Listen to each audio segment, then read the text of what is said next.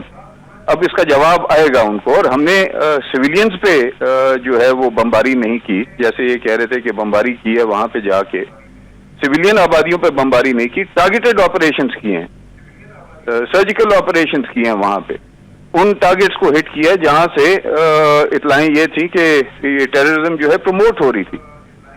تو میری نظر میں یہ جو ہوا ہے یہ اس موقع کی نسبت سے بالکل ٹھیک ہوا ہے اور یہ ہونا چاہیے. ہمیں اپنی اب اسٹرینگتھ جو ہے وہ شو کرنی چاہیے. ہمیں اب وہ مصالحت جو ہے اس کی نظر نہیں ہونا چاہیے. جہاں تک رہی بات ایران کی, تو یہ کسنجر کے وقت سے ڈاکٹر صاحب آپ اہل علم ہیں, آپ پڑھتے بھی ہیں, آپ کا تاریخ سے تعلق بھی ہے. ایم شور جو باقی پارٹیسپینٹس ہیں وہ بھی ضرور یہ ذوق اور شوق رکھتے ہوں گے. کسنجر کے وقت سے ایک پالیسی چلی آ رہی ہے اور وہ آج بھی امپلیمنٹ ہو رہی ہے یو ایس اور اسرائیلی گورنمنٹس کی طرف سے کہ کسی طرح سے یہ جو اسلامک کنٹریز ہیں ان کو یا تابع کیا جائے اور یا ان کو کمزور کیا جائے یا ان کو تباہ کیا جائے. اب ماں سوا چند ممالک کے, یہ جو عرب ممالک ہیں جو اپنی کنگڈمز بچانے کے یا اپنی پرنسلی اسٹیٹس کو بچانے کے لیے تابع داری میں ہیں, ان کو اس چیز کا احساس ہونا چاہیے تھا کہ جب امریکنز یہاں پہ بیسز قائم کر رہے تھے, کس کے لیے کر رہے تھے؟ اسرائیل کے لیے تو نہیں کر رہے تھے. اسی خطے کے لیے اسلام کے جو اسلامی ممالک ہیں ان کو کل کو ہٹ کرنے کے لیے خطے جو ہے وہ بیسز جو ہیں وہ قائم ہو رہی تھی.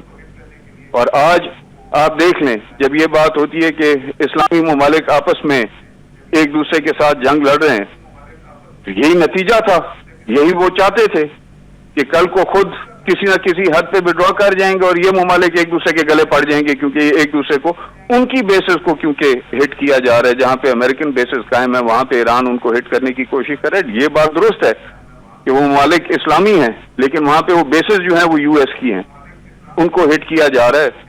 الٹیمیٹلی آپ دیکھ لیجئے گا, اگلے دن قطر کا اور بحرین کی یہ اسٹیٹمنٹ میں نے ان کی لیڈرشپ کی سنی اور پڑھی کہ ہم مشاورت میں ہیں اور اس کا جواب دیا جائے گا. جواب کیا ہوگا؟ ریٹیلیشن ہوگی ان کی طرف سے. کس کی طرف ہوگی؟ ایران کی طرف ہوگی, یو ایس یا اسرائیل کی طرف تو نہیں ہوگی.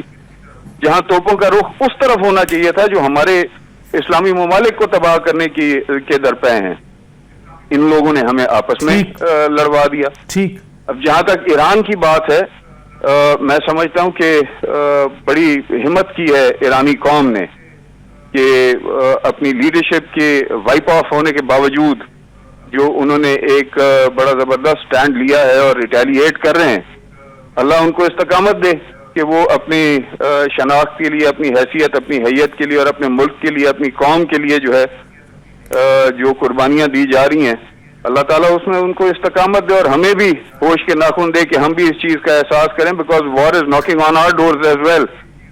کہ اگر ایران جو کہ اس خطے میں ان ممالک کے لیے یو ایس یا اسرائیل جیسے ممالک کے لیے ایک خطرہ بنا ہوا تھا, تو ڈاکٹر صاحب اس چیز کا احساس ہماری حکومت کو بھی ہونا چاہیے کہ وہ تو ایک ابھی انڈکلیئرڈ نیوکلیئر اسٹیٹ تھی, یعنی ڈکلیئرڈ نہیں ہے. ہم تو ڈکلیئرڈ نیوکلیئر پاور ہیں. تو یہ کیا یہ توقع نہیں کی جا سکتی کہ جب یہاں سے یہ لوگ فارغ ہوئے, خدا نہ کرے تو پھر ان کا رخ, توپوں کا رخ ہماری طرف ہوگا. سو یہ پالیسیز جو ہیں یہ ہماری پاکستان کی طرف بنانی چاہیے اپنے تحفظ کے لیے, اپنے ہمسایہ ممالک کے تحفظ کے لیے اور ان جنرل اسلامک ورلڈ کے لیے. Pakistan has a very prominent role in the Islamic states, تو اس کے لحاظ سے اپنا رول جو ہے وہ ادا کرنا چاہیے.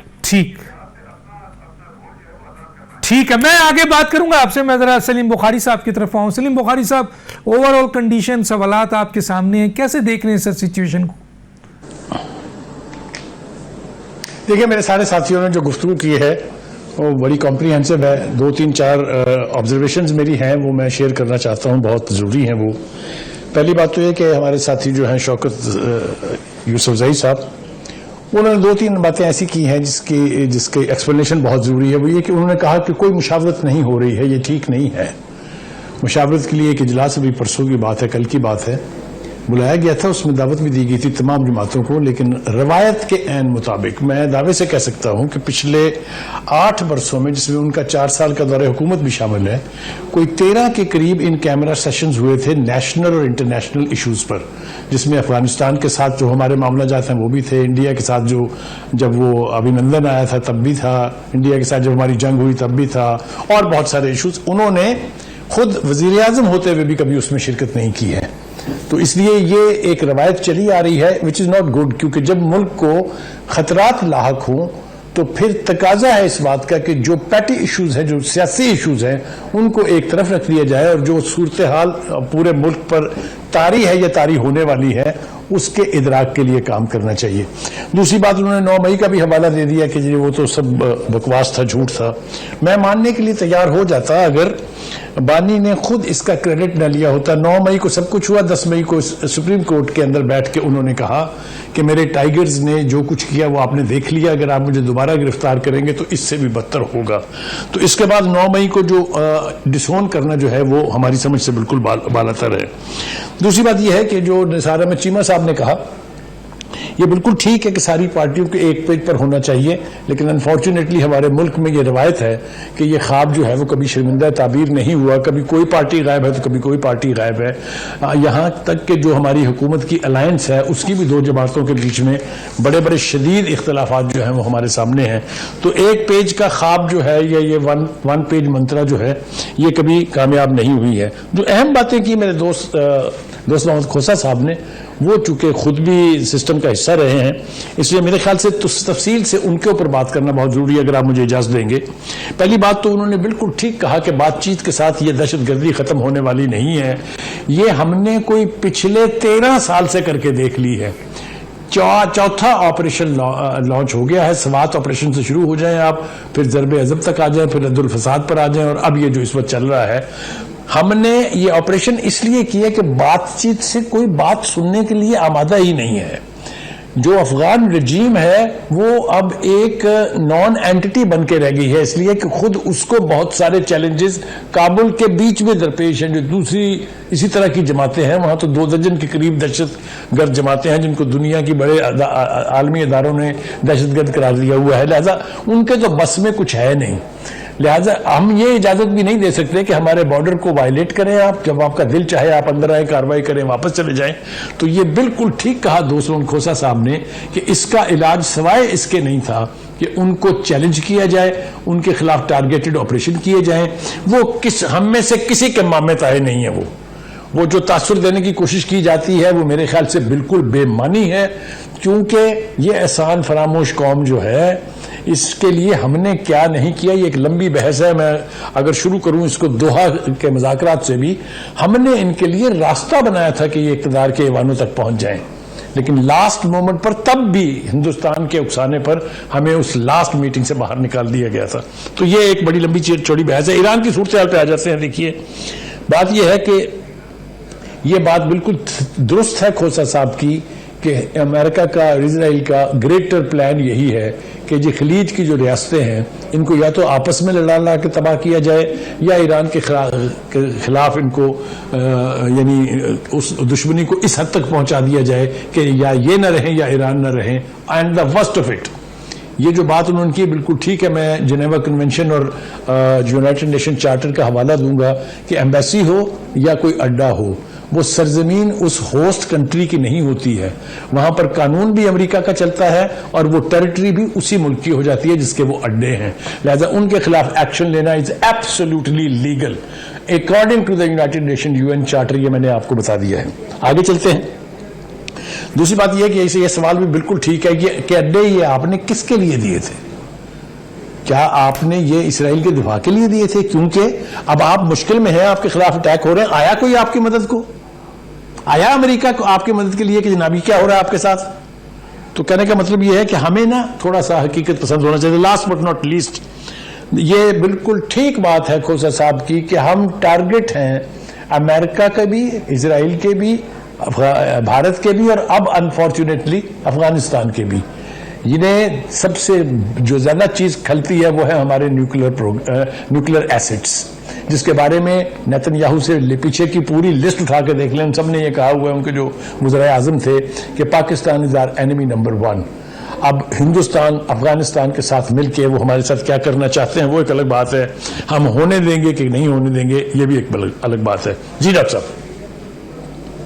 ٹھیک ہے، بہت شکریہ. میں ایک بریک پہ جاؤں گا اور بریک کے بعد اگر کسی گیسٹ کو کسی کے اوپر اپنا پازیٹیو کمنٹس کرنا ہے وہ ضرور اپنا ایکسپلینیشن دے، لیکن چند سوالات میرے دوبارہ ہوں گے. ایک چھوٹے سے بریک پہ واپس آتے.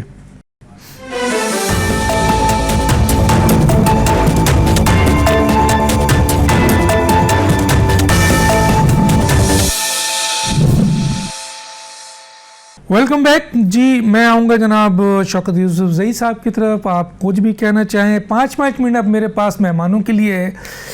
میرا سوال ایک ہے سر آپ سے، اور وہ یہ ہے، اور بھی مہمان جو میرے ہیں وہ ضرور سنیں، کہ اس وقت جو پاکستان کو داخلی اور بیرونی خطرات ہے اس کا تو آپ لوگوں نے ذکر بھی کیا، اور پاکستان اب ایران کمزور ہوا یا اس کو کوئی نقصان پہنچتا ہے تو اس کا مطلب یہ ہے کہ سب اس بات پہ متفق ہیں کہ اگلا ہدف پاکستان ہے، اور پاکستان کی ایٹمی طاقت ہے جو کسی صورت میں اسرائیل، امریکہ یا بھارت کو قبول نہیں ہے، اور ان کا گٹھ جوڑ بھی بنا ہوا ہے. اب ایسی صورتحال میں اگر کیا پاکستان ان تمام داخلی اور بیرونی خطرات سے بچ جائے گا اگر ہم ڈونلڈ ٹرمپ کی صرف چاپلوسی کریں، ان کی حمایت کریں، ان کی تعریف کریں، یا ہمیں کوئی واضح پالیسی لینا پڑے گا؟ شوکت یوسف زئی صاحب. دیکھیں ڈاکٹر صاحب، ہم نے یہ سب کچھ کر کے دیکھ لیا ہے ابھی تک. یہ کوئی نئی بات نہیں ہے کہ ہم امریکہ کے ساتھ کوئی پہلی دفعہ ان کے الہی بن رہے ہیں. ہمیں ہمیشہ جو امریکہ کہتا رہا ہم کرتے رہے، لیکن اس کا ہمیں کیا فائدہ کیا ہوا ہے؟ یعنی آج سب سے زیادہ مقروض پاکستان ہے. 80,000 ارب کا مقروض ہو گیا ہے پاکستان. بخاری صاحب نے کہا کہ سیاسی ایشوز کو ایک طرف رکھ کے ہمیں بات کرنی چاہیے. بالکل صحیح کہا ہے، لیکن یہ مشورہ حکومت کو دے نا.